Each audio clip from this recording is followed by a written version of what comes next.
Protect your DNA. BioPQQ can promote formation of new mitochondria. Infowarsstore.com.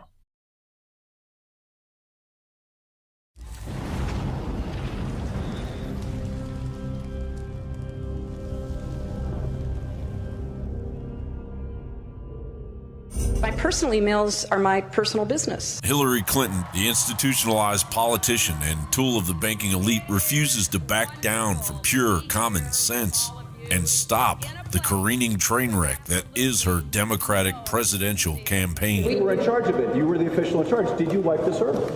What, like with a cloth or something? I don't know. You know how it works digitally. Did you try to wipe the whole server? I don't know how it works digitally at all. Trump on Clinton emails, it's a criminal problem.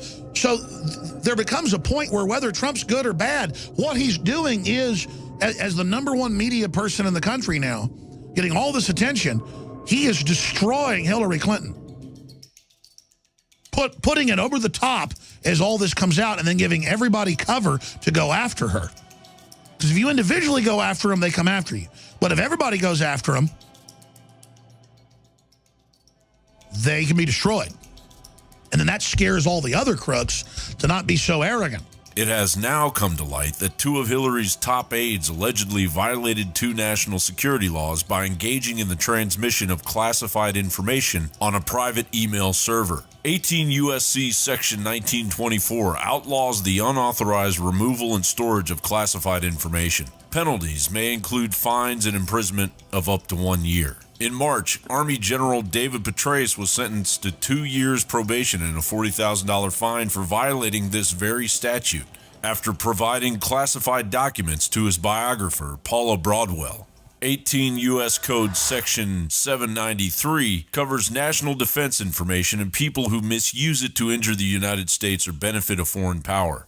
Those convicted of violating that law face fines and up to 10 years in prison.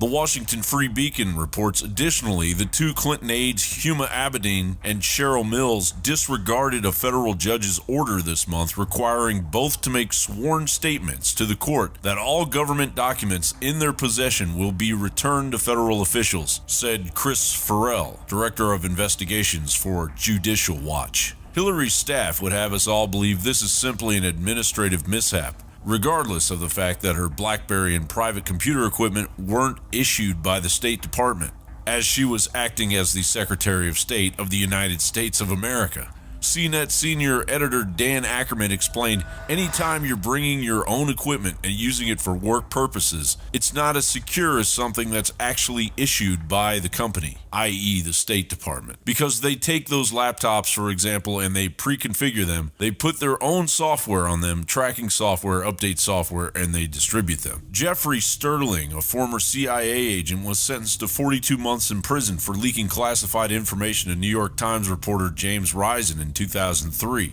U.S. Attorney Dana Boente said in a statement, for his own vindictive purposes, Jeffery Sterling carelessly disclosed extremely valuable, highly classified information that he had taken an oath to keep secret. His attempt to leverage national security information for his own malicious reasons brought him to this sentence today. Hillary's classified emails were available to any hacker and thus available to the public or a foreign entity at any time. In comparison to convicted CIA agent Sterling, Hillary's hubris put national security in a far more precarious spot. If our national security laws apply to everyone, as they should, Hillary's arrest should be swift and her campaign of rampant deception terminated immediately. John Bound for Infowars.com.